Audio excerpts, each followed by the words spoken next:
चौकीदार दफादार संघ द्वारा अपने विभिन्न मांगों को लेकर धरना प्रदर्शन का आयोजन किया गया। इस धरना प्रदर्शन के माध्यम से चौकीदार दफादार संघ द्वारा मांग की गई जो इनकी जो प्रमुख मांगे हैं वो जल्द से जल्द मानी जाए, अन्यथा आंदोलन करने का निर्णय लिया जाएगा।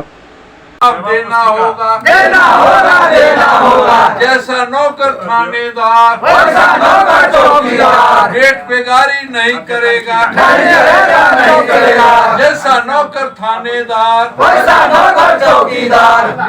इनकलाब जिंदाबाद, जिंदाबाद जिंदाबाद। नामोदर्शी नमर रहे, अमर रहे, अमर रहे। नामोदर्शी नमर रहे, अमर रहे, अमर रहे।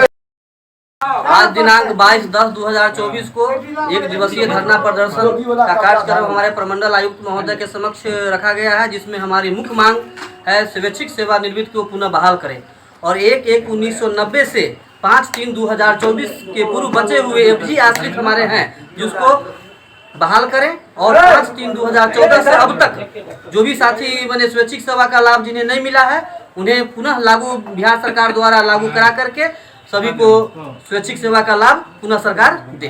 क्या नाम हुआ? नवीन कुमार पासवान, जिला सचिव दरभंगा। हमारा एक ही मांग है ये कि जब हमारा मैनुअल बना 6 एक्ट, जब बिहार भी नहीं था, बंगाल एक्ट के तहत बना, वो मैनुअल में प्रावधान किया कि चौकीदार दफ्तर अपराधियों के बीच में रहते हैं, इसलिए चौकीदार के सेवानिवृत्त होने पर इनके आश्रित को बहाल किया जाएगा। ये मैनुअल में प्रावधान है और ये अंग्रेज के जमाने से भी चलते आ रहा है। जब हमारा सरकारी हुआ तब भी सरकार ने ये कानून लगाया कि नहीं से आपका जो मैनुअल में प्रावधान है उसके तहत आपके आश्रित की बहाली की जाएगी, लेकिन 2004 में कोर्ट उसको समाप्त कर दिया।